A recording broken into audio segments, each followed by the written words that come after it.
দেশে আইনশৃঙ্খলা পরিস্থিতি নিয়ন্ত্রণ, অপরাধ দমন, সাইবার নিরাপত্তা ও ব্যক্তিগত সুরক্ষা দিতে গ্রাহক প্রতি 10টিরও বেশি সিম কার্ড বাতিল করে বাংলাদেশ টেলিযোগাযোগ নিয়ন্ত্রণ কমিশন।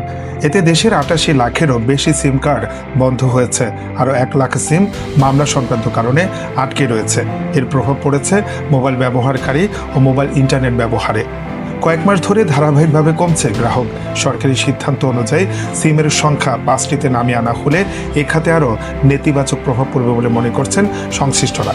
চলতি বছরের জানুয়ারি থেকে সিমের সংখ্যা 5টিতে নামিয়ে আনতে বিটিআরসিকে নির্দেশনা দিয়েছে মন্ত্রণালয়। তবে গ্রাহকদের অসন্তোষ ও আন্দোলনের কারণে তা এখনই বন্ধ করা হবে না।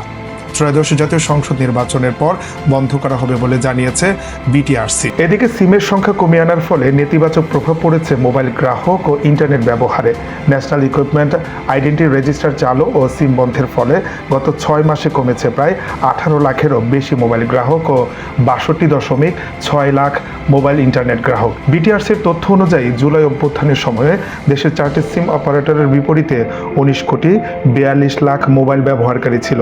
এর 1 বছর পর অর্থাৎ 2025 সালের জুলাইয়ে সেই সংখ্যা ছিল 18 কোটি 87 লাখ এবং বর্তমানে সেই সংখ্যা দাঁড়িয়েছে 18 কোটি 70 লাখে। গত 6 মাসে